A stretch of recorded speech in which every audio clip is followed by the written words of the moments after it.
Hindi naman na ako naglilihi, pero nung nag-inom kasi yung asawa ko, kasama yung pinsan niya, may panatikim siya sa akin na dried mango, which is spicy flavor. Sabi ko, uy, spicy flavor, meron na palang ganun. Kaya naman, pumili ako. Alam niyo naman si Buntis, pag nag-crave. So, ito na siya, guys.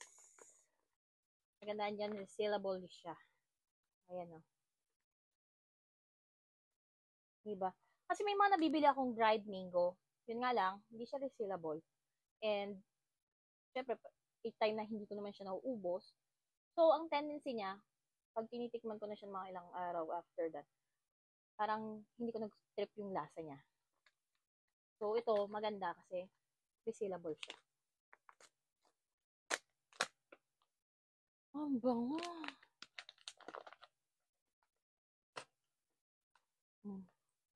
Shit! Shit! Talaga naman.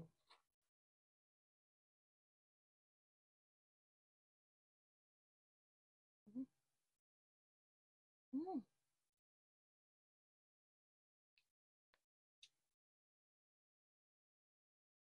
Tap. Yung flavor niya na anghang. Tamang-tama lang. Mm.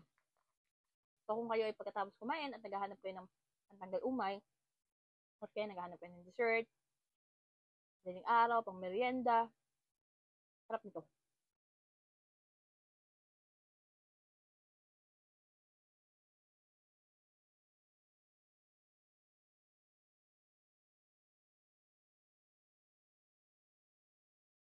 Mm. Ulit. Ang dami niya. Mm. 250 grams yung pinili ko. But of course, may iba't ibang dami din to. Depende sa gusto ninyo. So, ako is, hindi naman mahilig ng ganito si Papa. Tawa ko naman hindi rin mahilig. Ako lang talaga mahilig sa ganito. Kaya naman 250 grams lang pinili ko. Pero, pag naubos na to, dagdagan na yan, day. Hmm. Mahilig din kasi sa mga dried mango at spicy flavor. Try this one. Ang sarap.